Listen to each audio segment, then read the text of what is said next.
When we came to America, it was very difficult for my family.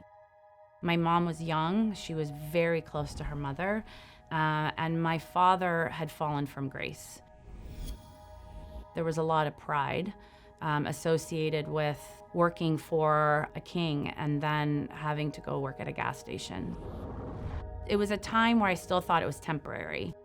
I was learning English, I was going to school, but I thought for sure we were going back to Iran and I was gonna go back and see my family. I'm Artemis Patrick. I am Iranian and I am the EVP Global Chief Merchandising Officer for Sephora.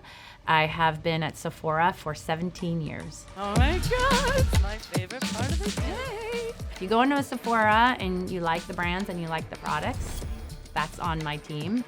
We oversee which brands and products we launch and bring to life. Growing up in Iran, I had a really happy childhood. We would get dressed up and I'd watch my mom put on makeup. When I was 7 years old, the Iranian Revolution happened. My father worked for the Shah, and so we had to leave very quickly. I distinctly remember looking out and seeing people marching in the streets. I think as a child, it wasn't totally clear that we were leaving forever. And it's not what was communicated to me. We're leaving for a little bit and you'll get to come back and see your grandma. We left, I think it was probably one of the last flights out of Iran. My parents had a lot of problems, and so actually my mom decided to go back to Iran.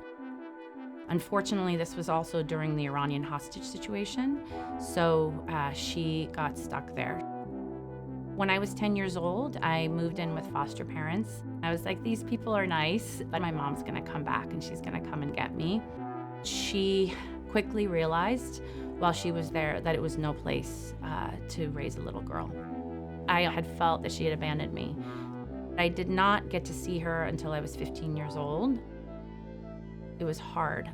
I didn't fully realize the sacrifice that she had made to not bring me to Iran.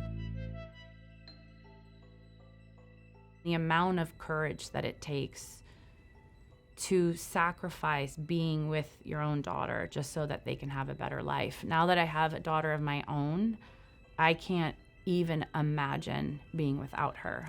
And so that love, that deep love, it just means that she saw what was happening in Iran, and she knew that she could not have me grow up there, knowing that I had tasted freedom in America. And I want to honor her with everything that I do. I think being an immigrant and having the experience I had, which was everything was taken away so suddenly, I don't take any of it for granted.